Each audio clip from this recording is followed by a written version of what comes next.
Here we are at Elburton Villa for the FA Cup second round tie between Plymouth Argyle and AFC Wimbledon. Plymouth Argyle come off the back of a bye against Forest Green Rovers, and they face up against AFC Wimbledon, who beat Norwich City Ladies 4-1. We caught up with Travis Rowland to find out more. So Christmas break is obviously a tough time to get the teams kind of started again. Has there been any ways you've kind of gotten prepped for this game? Yeah, we've kept on training over Christmas basically. We had a session on the first Wednesday and then the second one in between. Other teams at our level have just stopped training basically, and Lenz has absolutely beasted them over those two sessions. I joined in and it was horrible. He hasn't let them have any sort of rest in between basically. He's expected them to do their own work after the Christmas period as well, which they've done, and they're coming into this game, as you can probably see behind me, they're in pretty good nick still. We've had a couple of people come back in from our previous game, and it's been really difficult in terms of actually choosing a side today, because the girls, we've had 4 out from the last game, they've now come back in, and the 4 that have dropped out, obviously they're going to be disappointed, but the problem is the competition in training has been so intense, we've had no other choice really than to do it, so it's been good, yeah, really good. And obviously you've had a bye against Forest Green Rovers, which is great for the club, and you obviously take it further. Wimbledon being a cup game, how do you kind of feel you're going to deal with them, obviously maybe not meeting them before? Yeah, we played Wimbledon earlier on the season in the Premier League Cup, and we lost 3-2. The fact that we had a bye against Forest Green was brilliant in terms of prize money and stuff for the club. It means it's an extra bit of money towards anything we can do really. So again, having the games down here, the extra training sessions that we're looking to put on. When we played these last time, we played on 3G, so nice flat rubber crumb pitch, and it suited them. That's how they play every single week. It took us a little while to get used to playing on it because we train on it. So we're going from training to playing, it's just different mentality, and it's just that psychological bit really of trying to get girls going. Today, we haven't played for nearly 3 or 4 weeks now. Last time out was against St Nick's. We were 1-0 down, really silly defending. We've then come back into the game from half time and absolutely dominated from then. So if we can take that mentality back into this, we'll be fine. So obviously with that in mind, do you think you stand a chance there? You got a win in the bag? Well, everyone likes to say that, wouldn't you? Have a win in the bag, yeah, we wouldn't be here otherwise. The difficulty we've got today is they've made 4 or 5 changes. We've also made 4 or 5 changes as well. We've looked at their team sheet. It's different from what it was last time massively. I think a couple of girls that were on the bench last time are now starting, so it shows the strength and depth they've got. They've obviously had a quality, but we've had a quality as well. We've got Izzy making her debut today. She's like 16 years old, so we'll see what she can do today for us. Again, it's the FA Cup, anything can happen, isn't it? It doesn't matter if it's men's or women's. The FA Cup is still equal. Anything can happen on the day. Hopefully we can get a good result and get into the third round. Then we've got WSL 2 teams. Again, you've got teams like Charlton from the Premier League South. We've got potentially even Yeovil. So even though they've gone up, they still come in at the next round. So if anything, we'll hope for another home tie, bring teams down here, teams that like coming down to little old Plymouth, and we can see how we get on. This is the FA Cup second round against AFC Wimbledon Ladies. Wimbledon miss out on an early chance to go 1-up with striker Hannah Seal putting the shot straight at the Argyle keeper. A late foul by Argyle centre-back Ebony Dover for a late tackle on Hannah Seal. This resulted in a free kick which Emma Heady put to the back of the net after a top corner finish. It's great build-up play by Argyle, which led to Esme Wells hitting the joint of the post after a great through ball by Natasha Chapman.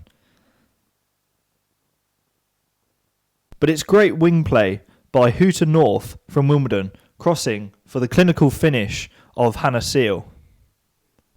Wimbledon were definitely exploiting the wings now, with another great piece of play seeing Katie Stanke hit out a cross for Hannah Seal to finish for a second of the game.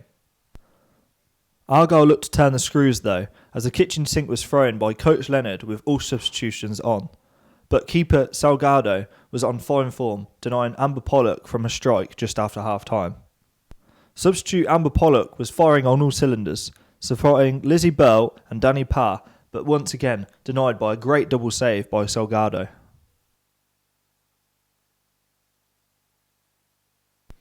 Yet more pressure, but on the other wing, as Natasha Chapman set up a great through ball to Esme Wills as she hit the post for the second time. As the game comes to an end, Argyle will definitely be hurting after a 3-0 defeat. If they'd finished their chances, the game could have gone completely differently. They now face a trip to Buckland Athletic in the league.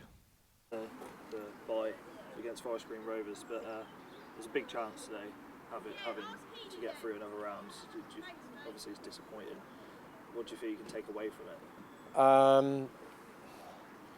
I'll reflect and look back what I can take away from it, but for the fact that putting this football club in the next round of the FA Cup was a massive opportunity for us today, and it wasn't for the lack of effort. The people that were here saw a 3-0 game, and they'll know the truth. It wasn't a 3-0 game. We've given them 3 individual errors. It cost us 3 goals.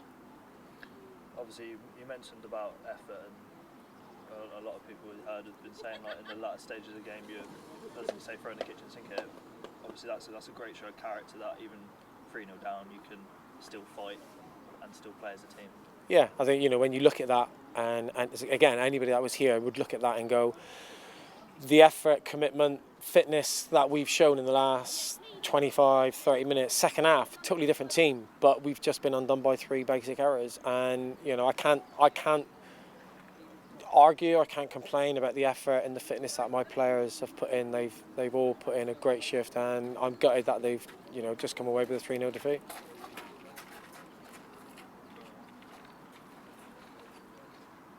Sorry, I just keep. Yeah, I think we'll be right. So obviously, we heard that you had a debut today for a young girl. Was that great to see her go? Yeah, Izzy. Izzy Burke. She came in from Charlestown. She was with us through the youth development stages, and she decided to go to Charlestown, but she's come back to us now. But yeah, she's a great prospect. She'll thrive in what we're trying to do here at the football club. So yeah, it was nice to see Izzy make her debut as well. Obviously, out of the club now, you've got the league to focus on. You go back into it now. Is there anything you want to work on, improve on? I just think when you look at when defenders make basic mistakes, it costs goals. When a striker makes a mistake, we don't score a goal. When a midfielder makes a mistake, we lose possession. And it's hard for the defenders to make mistakes and they get punished. But when you work on strategies and tactics, you work on forward play, defensive play. Players have got to make decisions, and they need to work on those decision-making performances themselves. I can coach and teach and tell players what to do, and if they don't go out and do it, then that just comes down to poor play. We'll go away. We're feeling sorry for ourselves at the moment, too rightly so. So we'll dust ourselves down. We'll train on Wednesday. We'll get back to doing the right things and keep playing in the right way like we did, especially second half. And we'll look at Brislington next week, and we're still in the Devon Cup as well. So we've got a lot of games to play. We've got a lot of trophies to go in challenge for. So it's a question of just getting ourselves dusted down and getting on with it. And that's all from Elburton Villa, as Plymouth Argyle suffer a 3-0 defeat to AFC Wimbledon, despite late pressure. Although their season is not over yet, as they really hope to push for promotion. We'll see you next time.